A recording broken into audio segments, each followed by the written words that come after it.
If you've lost access to your Outlook account, don't worry, because in this video, I'm going to show you exactly how to recover your Outlook account step by step. We'll cover the fastest recovery method first, and if that doesn't work, I'll show you the backup option using Microsoft's sign-in helper so you can prove ownership and get back into your account safely. If this video helps, make sure to hit the like button and subscribe for more simple tech tutorials just like this.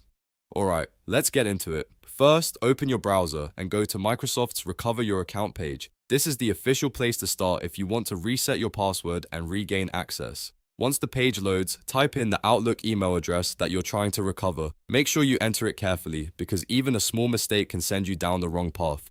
After that, Microsoft will ask you how you want to verify your identity.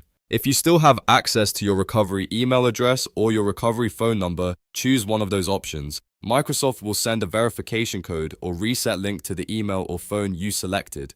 Go to that recovery inbox or phone, find the code or message, and enter it into the recovery page. If the code is correct, you'll be able to move forward and create a new password for your Outlook account. When choosing your new password, make sure it is strong and secure and something you haven't used before.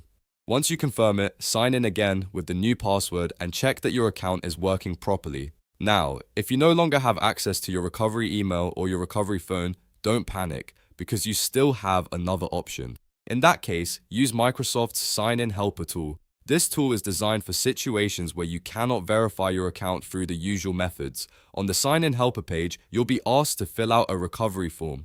This part is very important because Microsoft uses the information you provide to confirm that the account really belongs to you. Enter as much accurate information as possible, including personal details that match your account history. That may include your name, old passwords if you remember them, recently used email contacts, account activity, and any other details you can provide correctly. The more accurate your answers are, the better your chances of recovery.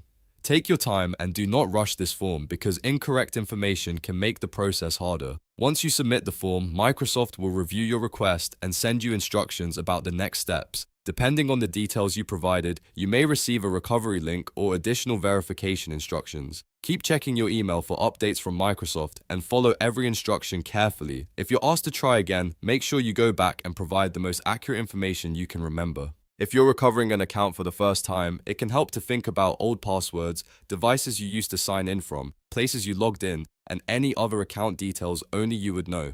Those small details can make a big difference in proving ownership. Once you regain access, I highly recommend updating your recovery email, phone number, and password right away, so this is easier next time. Also, review your security settings and make sure everything is current and secure.